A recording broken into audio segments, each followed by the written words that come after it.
The air above Ouagadougou shimmered with heat as the presidential convoy lined up outside the international airport. Soldiers in crisp uniforms stood shoulder to shoulder, rifles gleaming beneath the merciless African sun. Cameras from international news outlets crowded against the barriers, their lenses hungry for the spectacle about to unfold. Burkina Faso had seen many delegations before, envoys from Paris, businessmen from Beijing, advisors from Washington, but this visit carried a weight unlike the others. A private jet painted in royal insignias descended slowly from the clouds, the roar of its engines echoing across the capital. The gold-trimmed crest of the House of Saud glinted in the sun, a reminder that unimaginable wealth was touching down on Burkinabe soil. Prince Abdullah ibn Khaled Al Saud was not just another royal traveller. He had come with a mission, and that mission was encased in titanium. Inside the cargo hold of the jet rested 2 rectangular cases, each sealed with biometric locks and guarded by men in dark suits. The cases weighed heavy, not just physically but symbolically. Within them lay 50 kilograms of refined gold bars, polished to perfection, their combined worth reaching nearly $2.5 million. It was framed as a diplomatic gift. That was the official story, repeated by the prince's aides to anyone who asked. But whispers among journalists, analysts, and Burkinabe officials told a deeper truth. This was not simply a gift. It was an offering, an attempt to buy favor with Captain Ibrahim Traoré, the young soldier president, who had risen to power and startled the world with his fiery speeches against neocolonialism.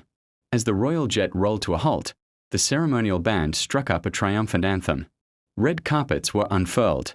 Local dignitaries adjusted their suits nervously, eager not to miss their chance to be seen. The crowd outside cheered, half out of genuine excitement, half out of habit, because such displays of grandeur were rare in their land, and spectacle always carried its own kind of power. Then the prince appeared, dressed in flowing white robes embroidered with gold thread. His presence radiated wealth. His entourage followed like shadows, men in tailored suits, translators, secretaries, and bodyguards with earpieces crackling faintly. Behind them, airport staff strained to move the titanium cases, each one requiring several men to lift. The cases were set upon wheeled carts, and even the wheels groaned under the weight. For a moment, the Burkinabe officials in attendance whispered in awe. The glint of the polished cases sparked imaginations. $2.5 million. Enough to build hospitals. Enough to pave roads. Enough to transform personal fortunes overnight. Some eyes gleamed with desire, others with skepticism. But Ibrahim Traoré stood unmoved. The young captain was at the front of the welcoming line, his green beret tilted at a sharp angle, his uniform immaculate but unpretentious. His expression was unreadable, carved from stone. He did not step forward with eager arms, nor did he extend an immediate smile. His gaze swept from the prince to the cases, lingering not on the shine of potential riches but on the shadows they cast. The prince, mistaking silence for respect, raised his hands in greeting. "Your Excellency, Captain Ibrahim Traoré," he said through a translator, "on behalf of the Kingdom of Saudi Arabia, I bring you a token of friendship and eternal partnership. May this strengthen the bond between our nations."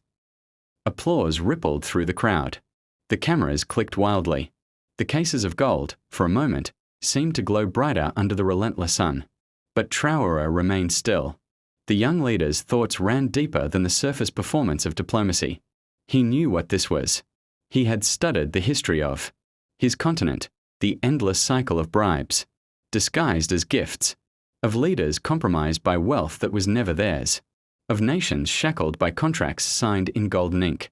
He had sworn that under his leadership, Burkina Faso would no longer be for sale. And yet, here it was, 50 kilograms of temptation, delivered with pomp and confidence, as though history could repeat itself once again. A hush fell as Traoré finally stepped forward. He saluted with military precision, his voice steady. "Burkina Faso welcomes the delegation of the Kingdom of Saudi Arabia," he said. "We acknowledge your arrival."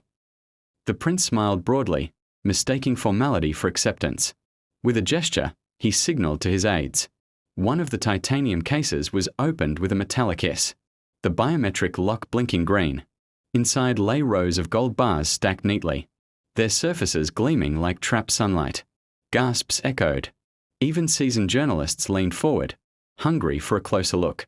It was not every day that raw, uncut wealth sat exposed in the open air. But Traoré's eyes did not waver. The prince extended his hand toward the open case, as though presenting a treasure chest in some ancient ritual. A gift for you, Captain. May this be the beginning of mutual prosperity. The cameras waited. The officials waited. The world, in that suspended moment, seemed to hold its breath. And yet, in the heart of the young soldier, a storm brewed. He could feel the weight of history, pressing on him, the voices of past leaders, who had bent their knees for gold, the cries of his people who had suffered while palaces grew taller in foreign lands. This was no ordinary choice. It was a test, a trial of integrity played on the world stage. The prince, still smiling, did not sense the silence deepening. He did not see the resolve hardening in Traoré's eyes.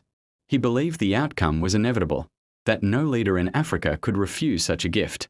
But in the sweltering air of Ouagadougou, something unprecedented was about to unfold. The silence stretched so long that even the cameramen began to wonder if their microphones had malfunctioned. The gold bars gleamed in the open case, reflecting the sun into the eyes of the crowd, almost demanding to be taken. But Captain Ibrahim Traoré did not move. His jaw tightened, his shoulders squared, and his voice rang out with the crisp authority of a soldier, used to commanding men under fire. "Close the case," he said. The translator hesitated, uncertain if he had heard correctly. The prince tilted his head, confusion flickering across his well-groomed face.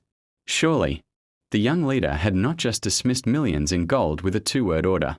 But Traoré repeated it, louder this time. "Close. The case."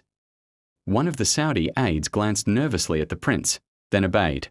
The heavy lid slammed shut, and the hiss of the lock sealing itself seemed louder than the applause that had preceded it. The weight of the moment pressed down on everyone present. Traoré turned to the prince, his gaze unwavering. "Burkina Faso is not for sale," he said, his words translated into flawless Arabic. "Our sovereignty cannot be bought with golden bars, no matter how heavy the cases you carry." Gasps erupted. Journalists leaned forward, scrambling to capture every word. The crowd murmured, half in disbelief, half in awe. The prince forced a smile, though his eyes betrayed irritation. "Captain Traoré," he replied smoothly, "this is not a purchase, but a gesture of friendship, a symbol of prosperity between our nations." But Traoré did not let the narrative slip. "Prosperity does not come from gifts given in secrecy," he said firmly. "It comes from transparent governance, from the strength of our people, from dignity that cannot be traded. If you wish to build relations with Burkina Faso, it will not be through the buying of men, but through the respect of nations." The crowd erupted into cheers. Ordinary citizens, who had gathered behind barriers, raised their fists. Chants of "Burkina Faso," "Sovereignty," "Traoré," rippled like a wave through the airport grounds. The prince's composure cracked. He leaned toward his translator, whispering sharply. But the microphone still caught fragments. Does he not understand? This is an insult. Traoré, unfazed, lifted his hand. "Escort the cases back to the jet," he commanded. "They are to leave Burkinabe soil within 24 hours. Soldiers snapped to attention. With disciplined precision, they turned the carts around and rolled the titanium cases back toward the royal jet. The sound of their boots striking the pavement echoed, like drumbeats of history being rewritten. The world had just witnessed something almost unthinkable.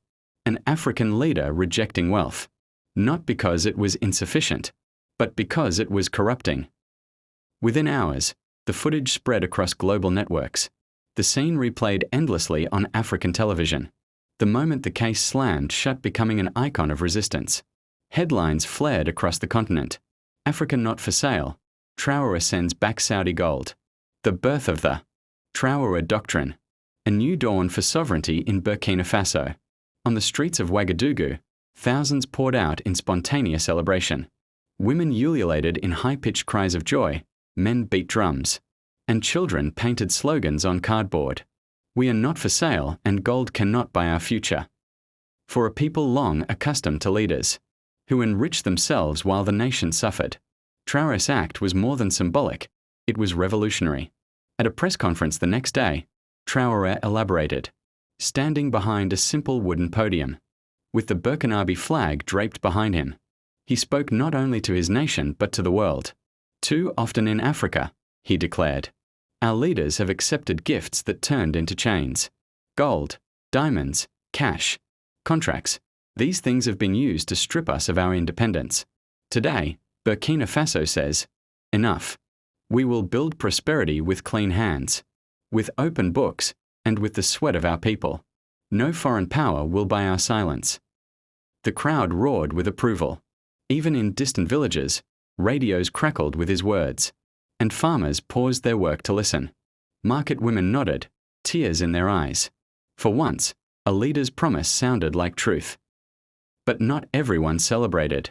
In Riyadh, officials expressed deep disappointment at the rejection, framing it as a misunderstanding. Behind closed doors, however, anger boiled. Does this young captain think he can embarrass a prince? One advisor fumed. Does he believe he can lecture us about sovereignty? The Saudi delegation cut their visit short, boarding their jet in silence as the cases of gold were secured once more in the hold. In Paris, murmurs grew anxious. Analysts on French television debated whether Traoré's stance would embolden other African nations to resist foreign influence. If this attitude spreads, one commentator warned, it could unravel decades of strategic relationships. In Washington, State Department officials watched with unease. Publicly, they issued vague statements about respecting Burkina Faso's sovereignty. Privately, they wondered whether this Traoré Doctrine might inspire an entire continent to shake off dependency on foreign aid and backroom deals. The people, however, understood instinctively what had happened. 4 generations. They had watched their leaders bend under the weight of gifts and bribes, each transaction mortgaging the nation's future for temporary gain. Now, for the first time in living memory, a leader had said no, and meant it. At night, in the cafes of Ouagadougou, citizens argued passionately. This is the beginning of a new Africa, said one teacher, gesturing with his glass. Traoré has shown that we are worth more than gold. Others worried about the consequences. The powerful do not forgive insults, an older man warned. We must be ready for what comes next. But even fear could not overshadow pride. Across the continent, young Africans shared clips of Traoré's defiance on social media, adding captions like "This is leadership" and "Our dignity is priceless." Hashtags like #Traoré Doctrine and #Africa Not For Sale trended for days. The decision had been made in a single moment at an airport, but its echoes were spreading far beyond Burkina Faso. The gold had been sent back, but the fire it ignited could not be returned. And deep down, Traoré knew this was only the beginning. He had declared war, not with guns or soldiers, but with integrity. And integrity, in a world built on corruption, was the most dangerous weapon of all. The clip of Traoré rejecting the gold travelled faster than fire across dry grass. Within hours, it had been broadcast in Lagos, Nairobi, Johannesburg, Accra, Kinshasa, Addis Ababa. By the next morning, it was no longer just Burkina Faso's story, it was Africa's story. In crowded university halls in Dakar, students huddled around projectors showing the footage on loop. The moment Traoré ordered, "Close the case," drew cheers as if it were a football goal. One student leapt to his feet, shouting, "Finally, a leader with a spine." The chant spread until the whole hall echoed with cries of "Africa is not for sale." In markets across Kampala and Lusaka, traders replayed the video on their phones. Women selling yams clapped their hands in rhythm. Children mimicked the soldier's salute. Even elders, who had long grown cynical about politics, nodded with approval. Perhaps the curse is breaking, one old man whispered as he rocked on a wooden stool. But the reverberations were not confined to the streets. In presidential palaces across the continent, men and women in power watched with unease. In Nigeria, the president's advisors debated heatedly. If we praise him, we risk angering our benefactors, one argued. But if we condemn him, our own people will accuse us of being cowards. In South Africa, parliamentarians gave speeches lauding Burkina Faso's courage, framing it as part of the long struggle against economic colonialism. In Ethiopia, state media cautiously praised Traoré's commitment to sovereignty, careful not to endorse him too fully. Not all leaders were supportive. In certain capitals where rulers had grown comfortable with foreign gifts, the reaction was icy. One East African president, speaking privately, scoffed, "He will learn. No nation survives on pride alone. Gold feeds armies, not speeches." Yet the people saw things differently. Across the continent, youth movements swelled. Students painted murals of Traoré, his green beret now as iconic as Che Guevara's cap once was. Graffiti slogans spread, "Dignity over gold. Sovereignty is wealth. Traoré Doctrine equals our future." It was during a panel discussion on Al Jazeera that the phrase, Traoré Doctrine, first took root. A political analyst from Ghana declared, "The Traoré Doctrine is simple. African sovereignty cannot be bought. Transparent governance is not negotiable. Leaders must serve the people, not their foreign sponsors." The phrase caught fire instantly. Within days, newspapers across Africa and even Europe adopted it. The Guardian ran a feature titled "The Rise of the Traoré Doctrine," while Le Monde warned that a new wave of anti-corruption populism was destabilizing traditional diplomacy in Africa. Traoré himself did not coin the term, but he embraced its meaning. In an interview with a Pan-African news channel, he explained, "I did not act for slogans or doctrine. I acted because I swore an oath to my people. But if our action inspires a doctrine, let it be one of transparency, sovereignty, and dignity." The message resonated deeply with Africa's youth, who had grown up under systems where corruption was so normalized that it seemed immovable. Suddenly, the image of a leader rejecting gold became a weapon of hope. In Bamako, Mali, thousands of demonstrators marched with banners reading, "We follow the Traoré Doctrine." In Kinshasa, musicians released songs praising Burkina Faso's decision, their lyrics blasting over radios and dance floors. In Nairobi, bloggers and influencers flooded TikTok and Twitter with commentary, turning Traoré into a digital icon. The diaspora, too, embraced it. African communities in Paris, London, and New York organized rallies outside embassies, waving flags and chanting slogans in solidarity. One placard held high in Times Square read, "Our dignity weighs more than 50 kilograms of gold." But if the doctrine brought pride to millions, it brought dread to others. In Riyadh, frustration hardened into strategy. Advisors to Prince Abdullah crafted narratives painting Traoré as reckless, even dangerous. "He has insulted generosity," one statement read. "He will isolate Burkina Faso from potential allies." In Paris, policy think tanks warned that if the Traoré doctrine spread, France's already weakening influence in West Africa could collapse entirely. "This is not just about Burkina Faso," a French diplomat admitted behind closed doors. "This is about the future of our access to resources across the region." Washington viewed it through a colder lens. "Symbolism matters," one State Department memo read. "If African leaders adopt this posture, our leverage through aid and development programs diminishes. We must monitor closely." Moscow and Beijing, on the other hand, watched with interest.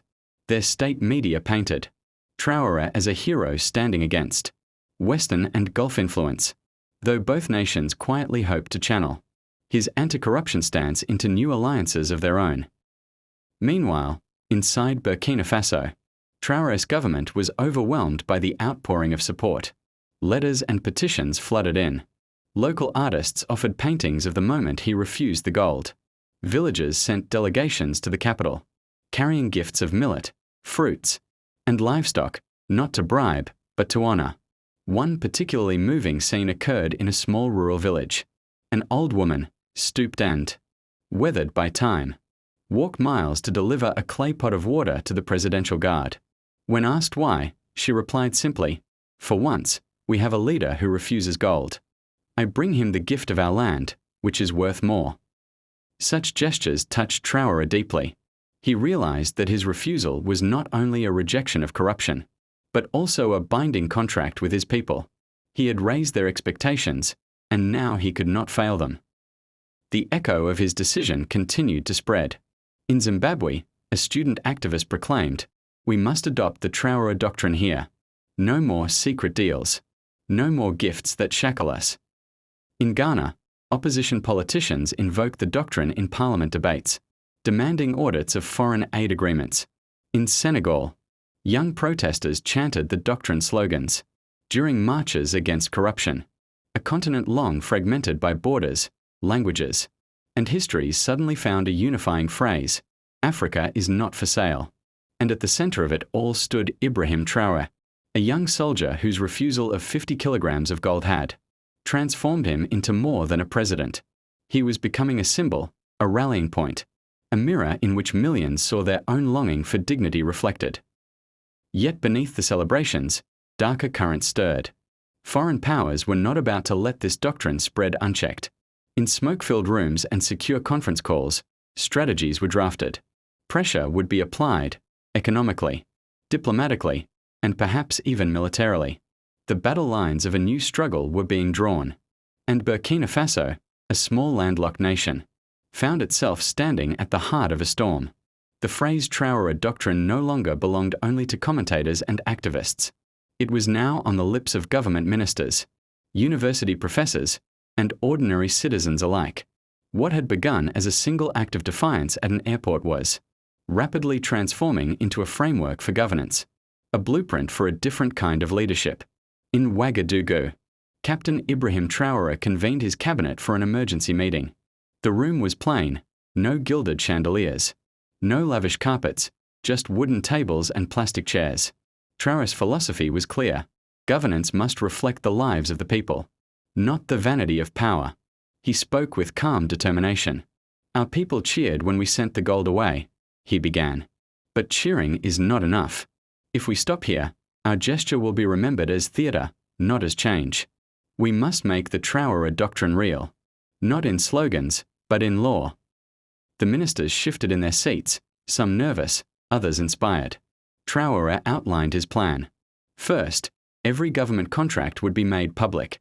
No secret deals, no undisclosed partnerships. If we are transparent, he said, then corruption cannot hide in the shadows. Second, the acceptance of foreign gifts, whether money, land, or material wealth, would be outlawed. Any official court doing so would face not just dismissal but criminal prosecution. We cannot denounce what we ourselves practice, he reminded them. Third, a new National Audit Bureau would be established, staffed not by political appointees, but by independent auditors chosen by civic organizations. Their reports would be published online for every citizen to see. Fourth, the government budget would be presented, not just to Parliament but directly to the people, line by line, through town hall meetings broadcast across the nation. Finally, Traoré proposed a bold measure, a law mandating that every senior official declare their personal assets annually, with discrepancies punishable by imprisonment. The ministers sat stunned. These reforms would strip them of privileges long taken for granted. Yet as they looked into their president's eyes, they saw no hesitation. They realized that to oppose him openly would be to stand against the tide of history. Within weeks, the first bills were drafted and passed. By the end of the year, Burkina Faso had some of the strictest anti-corruption laws in the world. The effect was immediate. For the first time, citizens logged onto public websites and saw detailed breakdowns of how their taxes were being spent. They attended town hall meetings where ministers answered uncomfortable questions. Farmers, teachers, and market vendors who had long felt invisible suddenly had voices that mattered. One radio host summed it up: in the past, leaders showed us what they bought for themselves. Now, they show us what they are building for us. The streets buzzed with pride. Posters of Traoré hung from walls, not as propaganda imposed by the state, but as symbols raised by ordinary people. Graffiti declared, "No gifts, no chains." For decades, trust between governments and citizens in Africa had been eroded by scandal and betrayal.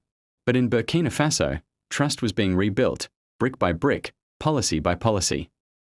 The doctrine did not stay confined to Burkina Faso. In Ghana, opposition lawmakers cited the Traoré reforms during fiery debates, demanding similar transparency measures. In Kenya, students staged sit-ins, waving placards that read, "We want the doctrine." In Malawi, Civil society groups lobbied Parliament for a no gifts, no chains law. Universities across Africa began holding seminars on the doctrine. Professors compared it to the Monroe Doctrine in the Americas or the Bandung Conference's principles of non-alignment. Only this time, it was not about foreign policy alone. It was about cleansing the rot of corruption from within. Even beyond the continent, the idea spread. In Latin America, activists invoked the doctrine to push back against corporate exploitation. In Asia, reformists praised Traoré's courage in standing against the temptations of wealth. The doctrine had become more than a political model. It was a moral compass. But as its popularity grew, so did resistance from those who stood to lose. In Paris, officials worried that public audits in Burkina Faso would expose long-hidden details of exploitative mining contracts. In Riyadh, advisors warned that the doctrine was contagious and could poison relations with other African states. In Washington, think tanks published papers framing Traoré as a populist disruptor, whose model threatened regional stability. Behind closed doors, strategies were discussed: economic pressure, diplomatic isolation, even covert destabilization. No tool was off the table. A continent liberated from corruption was not in the interests of those who had grown rich from its dependence. Yet the louder the criticism grew, the more ordinary Africans rallied behind the doctrine. Social media campaigns spread across borders, with hashtags like #Traoré Doctrine, #No Gifts No Chains, and #Africa for Africans trending weekly. One viral post read, "They fear our dignity more than our armies." Inside Burkina Faso, the reforms were not easy. Eliminating corruption meant confronting decades of entrenched habits. Some officials resigned in protest. Others tried to conceal assets, only to be exposed by the new audit bureau. When one high-ranking minister was arrested for failing to declare a secret foreign bank account, the nation gasped, but instead of collapsing into scandal, it strengthened faith in the system. "This is the proof," said one farmer interviewed on national radio. "The law is real. Even the mighty are held accountable." International watchdogs, long skeptical of African governance, began publishing glowing reports. Transparency International ranked Burkina Faso among the fastest improving nations in corruption control. Global investors, cautious but intrigued, took note, not because of bribes, but because of the stability that came from trust. For Traoré, the doctrine was not about statistics but about spirit. In a speech at the National Assembly, he explained, "Our dignity cannot be stored in bank vaults. It is not weighed in kilograms of gold. It is found in the eyes of a child who sees their future protected, in the hands of a farmer who sells his harvest without paying bribes, in the hearts of citizens who know their leaders cannot be bought." The chamber erupted in applause. Outside, thousands gathered in the streets, listening to his words broadcast live, chanting in unison, "No gifts, no chains. No gifts, no chains." The doctrine had become a covenant. Yet even as Burkina Faso thrived in newfound pride, storm clouds gathered abroad. Intelligence reports hinted at meetings in foreign capitals where plots were hatched.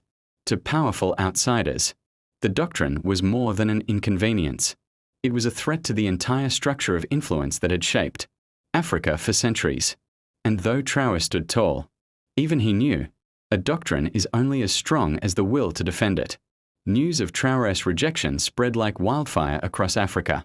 Within days, it was no longer just a story about Burkina Faso. It had become a continental headline, repeated in markets, in classrooms, in parliaments, and even in dusty village squares. People began to use a new phrase when talking about their leaders. Will he follow the Traoré Doctrine, or will he sell us for gold? In Ghana, students painted murals of Ibrahim Traoré standing firm with his hand raised in refusal, golden bars lying at his feet.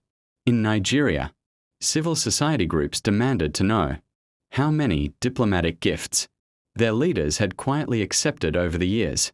In Mali, soldiers raised their rifles to the sky and declared that their loyalty would never be bought.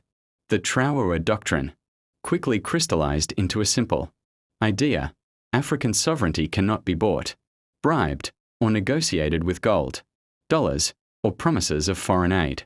Instead, governance must be transparent, rooted in the people, and resistant to corruption. This idea electrified the continent. Suddenly, what had seemed impossible, a united African stance against external manipulation, was taking form. Young people across the continent wore T-shirts with slogans like "Not for sale" and "Gold is not sovereignty." Rappers in Senegal and Tanzania began weaving the story into their lyrics. Radio stations in remote villages replayed the news clip of Traoré rejecting the golden bars, treating it like a revolutionary anthem. Foreign powers watched nervously. Western diplomats whispered in corridors about how dangerous this symbolic rebellion was. If one young African leader could set off such a fire, what would happen if more leaders followed? And they did. In Kenya, the president announced a new law, requiring full public disclosure of all diplomatic gifts. In South Africa, activists staged a golden chains protest, where they carried giant fake gold bars chained to their ankles, symbolizing how corruption had shackled Africa for generations. In Congo, young men and women marched with placards that read, "We choose dignity, not bribery." It was as if the continent had been waiting for someone to take the first step, and Traoré had done it. His rejection of the Saudi prince's gold had not just been a political act. It had been a spark, and now Africa was on fire. But with revolution came danger. Not everyone was pleased. Some African leaders, deeply entangled in secret deals with foreign powers, felt threatened. They saw Traoré not as a hero but as a destabilizer. Rumors of plots, coups, and assassination attempts began to circulate. Yet every time his enemies moved against him, the people rallied around him, forming human shields at government buildings and chanting, "Africa is not for sale. The Traoré Doctrine is our doctrine." From Dakar to Dar es Salaam, from Cairo to Cape Town, the revolution spread, not with guns but with ideas. And once an idea had taken root in the hearts of millions, it could not be crushed by bullets or bribes. The world had underestimated Africa. But now, under the shadow of a rejected golden gift, a new dawn was rising. Years passed, but the story of that titanium case, filled with 50 kilograms of pure gold, never faded. In fact, it grew larger with time, retold across generations like a sacred tale of resistance. Children in Burkina Faso learned it in school as part of their history curriculum. They would recite it with pride. When the world tried to buy our dignity, Captain Ibrahim Traoré said no.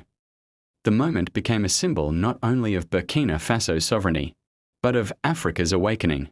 Across the continent, the Traoré Doctrine evolved into a guiding principle of governance. Nations wrote it into their constitutions, declaring transparency, accountability, and resistance to foreign bribery as the foundation of their independence.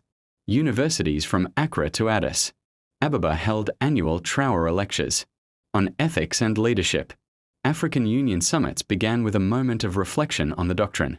Musicians sang about it, poets praised it, and filmmakers dramatized it for the world to see. In time, even global powers, who had once scoffed at the gesture, were forced to acknowledge its impact. Western diplomats now spoke carefully when meeting African leaders, knowing that any whiff of corruption could spark outrage, fueled by the memory of Traoré's decision. Even the Saudi royal family, embarrassed by the rejection, quietly adjusted their diplomatic strategies, offering investments in infrastructure rather than suitcases of gold. For Africa, this was more than politics, it was psychology. The doctrine restored something priceless: dignity. For centuries, the continent had been treated as a marketplace for exploitation, a chessboard for foreign interests. But now, the message was clear: Africa could no longer be bought. Traoré himself remained a humble figure. When asked years later why he rejected the gold, he smiled and said, "Because my people are worth more than gold." That simple sentence echoed across the world, translated into dozens of languages, etched onto monuments and city walls. In Ouagadougou, a great bronze statue of Traoré was erected, not holding a weapon, but holding his hand out in refusal, a symbol of defiance against corruption. And beyond statues, beyond speeches, the doctrine lived on in practice. Leaders who dared to betray their people for personal gain found themselves swiftly exposed and removed by citizens, who now demanded better. Youth movements rose with renewed confidence, shouting, "We are the heirs of Traoré."